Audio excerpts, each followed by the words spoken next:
Hey coucou, j'ai une super bonne nouvelle, je suis toujours en vie. Oui. Bon, ok. Je suis vraiment désolée, ça fait 2 mois que je n'ai pas donné de signe de vie ici sur YouTube. C'est pas bien, je sais, j'en ai conscience et je m'excuse vraiment sincèrement. Où j'en suis? Il paraît que c'est l'heure de mon bilan numéro 8. Bon, en fait c'était hier. Mais hier j'avais pas envie, j'avais un peu la flemme. Parce que c'est pas forcément le bilan que je préfère. J'avais pas vraiment envie de le faire celui-ci. Mais il fait partie de mon parcours, alors il faut que je le filme. Donc je vais être très sincère avec vous et vous dire où j'en suis, ce qui s'est passé. On va le faire de façon assez brève quand même parce que j'ai pas envie de m'éterniser sur mes échecs. Donc j'en suis exactement au même stade qu'il y a 3 mois, c'est-à-dire en juin où j'étais déjà à 101 et quelques kilos. Aujourd'hui, je suis à 101,7 kg. Je n'ai toujours pas vu les 2 chiffres. D'ailleurs, je pense que ça, c'est un blocage que je fais. J'approche les 2 chiffres, mais je ne les ai pas. Je ne les vois pas. Ça fait plus de 3 mois que ça dure. Bon, qu'est-ce qui s'est passé dans ma vie? J'ai passé un concours très sélectif qui m'a demandé beaucoup d'énergie, qui m'a mis beaucoup de pression. Et je ne l'ai pas eu. Ensuite, je suis partie en vacances. Je me suis dit, bon, j'ai eu besoin d'une pause, certes, c'est ce que je vous ai dit d'ailleurs en mois de juillet.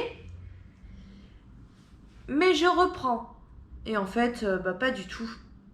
J'ai vraiment pris une pause cette fois-ci et elle a bien duré ma pause. Je suis partie en vacances en Bretagne, j'ai eu besoin de faire le vide, de me ressourcer et j'ai complètement laissé de côté ma perte de poids. Voilà. Mais en même temps, j'étais toujours là. Bon, pas sur YouTube, j'avoue. Je suis encore désolée pour ça. Mais j'ai jamais quitté Instagram parce que j'ai commencé le 6 janvier 2020 et je garderai cette date de départ. Avant, j'aurais fait quoi? Je me serais dit, t'as échoué? Bah, autant faire table rase de cet échec et reprendre un beau tableau que je vais pouvoir bien dessiner jusqu'à la fin. Eh ben non. Moi, mon tableau, je veux que mes échecs soient dedans. Je veux arrêter de me dire, oh, foutu pour foutu, autant reprendre tout à zéro. Non. Maintenant, je lâche rien, je continue. Et ça m'a fait éviter une chose, ça m'a fait éviter de reprendre mes kilos. Alors j'ai repris un petit peu pendant la semaine, je suis partie une semaine en Bretagne, j'avais repris 3 kilos et quelques, que j'ai aussitôt reperdu dans la semaine où je suis revenue. Donc ça fait 3 semaines que je me suis reprise en main. Cette semaine j'ai repris 1 kilo, je vous expliquerai pourquoi. Et pendant ma semaine de reprise en main, j'ai reperdu le poids que j'avais repris. Ce qui fait que j'ai une belle pause de 3 mois derrière moi avec un poids qui n'a pas bougé. En gros, c'est ça, avec plusieurs étapes, hein, forcément, un concours, des vacances, pas mal de choses. Néanmoins, je suis vraiment contente parce que même si j'ai stagné au niveau du poids, bon déjà, j'avance sur l'aspect psychologique en me disant que t'as échoué, c'est pas grave. On va pas pratiquer le foutu pour foutu, ça c'est fini.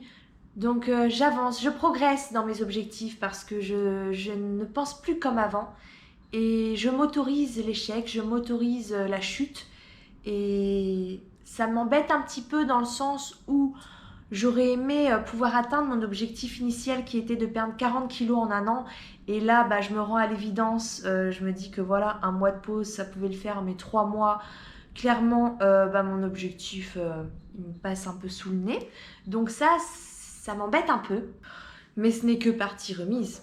Voilà, ça mettra un petit peu plus de temps que prévu et je ne laisse pas tomber, je continue. J'ai autre chose à vous dire aussi. Deux choses. La première, c'est que même si j'ai fait une pause, j'ai beaucoup évolué sur le plan psychologique, sur l'acceptation de mon corps.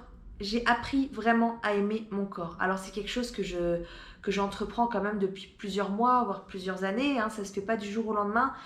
Mais j'ai vraiment pris du temps pour moi de ce côté-là. Et j'ai vraiment évolué sur cet aspect-là en tout cas. J'ai profité de mon été pleinement, sans me pourrir la vie à cause de mes kilos en trop. J'ai essayé le maillot 2 pièces, j'ai bien profité, je me suis exposée au regard des gens en mode je m'en fous. Alors qu'avant, clairement, j'étais plutôt en mode j'irai à la plage l'année prochaine quand j'aurai perdu un peu de poids parce que là, je ne me sens pas m'exposer comme ça au regard des autres, je me sens moche et je m'interdisais de vivre, je m'interdisais de faire beaucoup de choses. Ça, c'est terminé.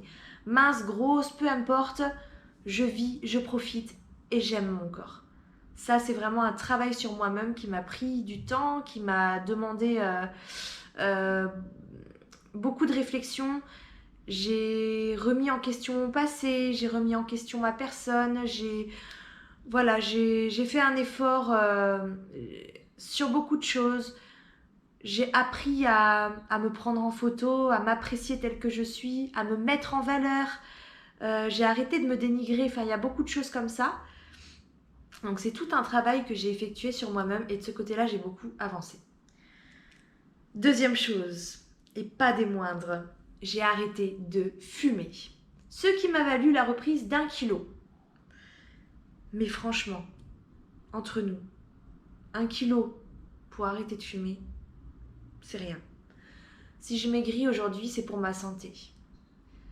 Et je pensais arrêter de fumer après avoir atteint mes objectifs perte de poids, parce que je voyais pas l'urgence. Bon, il n'y en avait pas réellement, je pense, au final, mais j'ai eu un déclic. Et je ne savais pas ce que c'était d'avoir un déclic parce que pour ma perte de poids, j'en ai pas eu, j'en ai jamais eu. Ou alors, ça remonte à des années et des années. Donc j'ai beaucoup souffert de mes kilos en trop, mais je n'ai jamais eu de déclic. J'ai toujours programmé. Je me suis dit, voilà, à partir de tel jour, tu vas commencer ton programme pour perdre du poids et tu vas y arriver. Là, pour l'arrêt du tabac, j'ai eu un déclic. J'ai passé une sale nuit. J'ai beaucoup toussé, en fait, toute la nuit, à un point où j'étais vraiment à bout, que j'ai pleuré toute la nuit. J'avais de la ventoline, ça n'a pas fonctionné. Le lendemain, je suis allée chez mon médecin, qui m'a rassurée sur le fait que elle n'entendait pas de sifflement, que mes poumons n'avaient pas besoin d'être pris en radio. Mais cette nuit-là, j'ai eu un déclic. Je me suis dit, tu arrêtes de niquer ta santé, tu as des enfants, tu es jeune, c'est le moment ou jamais, maintenant il faut que tu arrêtes de fumer. Donc on sait que arrêter de fumer, ça fait pas bon ménage avec les kilos sur la balance. Donc j'ai repris un petit peu, mais je vais pas me laisser abattre. Je pense que ma perte peut être plus difficile dans le sens où le fait d'arrêter de fumer, je brûle moins de calories, j'aurais peut-être tendance à vouloir remplacer la cigarette par, je ne sais pas, un verre de coca par exemple. Mais je vais tout donner maintenant, je suis déterminée. Je suis remontée à bloc, comme je l'étais aussi janvier 2020. Si vous remontez sur mes anciennes vidéos, vous verrez. En plus mince quand même, j'ai quand même une petite vingtaine de kilos en moins, presque, ça va venir. Donc je suis déterminée et je ne vais rien lâcher. Voilà, je vois qu'on est déjà à 9 minutes de vidéo, donc je vais terminer avec mes objectifs. De toute façon, il n'y a pas de photos ou quoi, ou de repas à mettre ce mois-ci. Clairement, j'ai fait une pause, j'ai pas spécialement d'assiette à vous montrer. Il n'y a pas vraiment de bilan à faire sur mes progrès, puisqu'il n'y a pas vraiment de progrès, en tout cas sur l'aspect physique. Donc là, je vous ai vraiment fait part de mes autres progrès, l'arrêt du tabac, l'acceptation de mon corps, apprendre à aimer mon corps, apprendre à accepter l'échec. Voilà, elles sont là mes réussites. Donc j'ai pas complètement stagné pendant ces 3 mois et je suis quand même bien fière de moi. Même si je l'avoue, ça m'embête de ne pas de perdre de vue mon objectif des 40 kilos en un an. Mais bon, au final, c'est pas si grave. Donc, je ne vais pas non plus vous mettre de avant-après. Comprenez bien que mon corps n'a pas changé depuis le mois de juin. Donc je vais terminer cette vidéo par mes objectifs du mois de septembre, puisque tous les mois je me mets 3 nouveaux objectifs.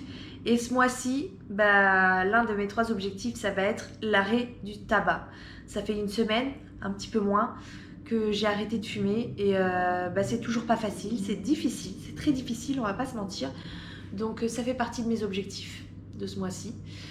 Deuxième objectif, compter mes calories. C'est le même qu'en janvier, mais là, Bah, avec l'arrêt du tabac, c'est plus difficile de me concentrer sur beaucoup de choses. Donc, je vais vraiment me concentrer sur l'arrêt du tabac et compter mes calories. Et troisième objectif, pour m'aider à faire ces deux choses-là, je vais reprendre le sport. Voilà. Je pense que j'en ai besoin et que ça m'aidera à ne pas grossir, à tenir sur le plan diététique et à ne pas craquer, à m'allumer une cigarette. Voilà. Donc voilà mes 3 objectifs, compter mes calories, reprendre le sport, arrêter de fumer pour le mois de septembre et j'espère avoir une jolie perte, même si je me doute que la perte sera peut-être ralentie à cause de cet arrêt du tabac. Mais je le répète encore une fois, si je suis là pour maigrir, c'est principalement pour ma santé, c'est ce qui compte avant tout. Je suis maman, j'ai 2 enfants, j'ai 30 ans et il est temps que je reprenne ma vie en main, il est temps que je prenne soin de ma santé et aujourd'hui c'est ma priorité. J'espère que cette vidéo vous aura plu, courte, différente des autres, et je vous dis au 6 du mois prochain pour un vrai bilan avec un avant-après, avec une évolution perte de poids, une évolution au niveau des mesures, des centimètres de mon corps. Bon là je vais les prendre mais il n'y aura pas grand chose à dire donc je pense que je vais juste partager sur Instagram. D'ailleurs n'hésitez pas si vous voulez me suivre sur Instagram, je suis beaucoup plus présente que sur YouTube, beaucoup plus active. J'y suis tous les jours en fait. Oui, je suis peut-être un petit peu addict, mais j'ai une communauté tellement bienveillante qui me soutient jour après jour que c'est que du bonheur. Donc, je remets mon Instagram juste là. N'hésitez pas à vous abonner à ma page.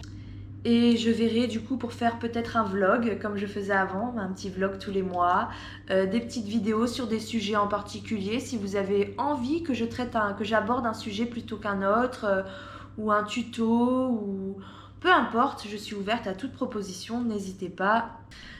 Alors à très vite et plein de bisous!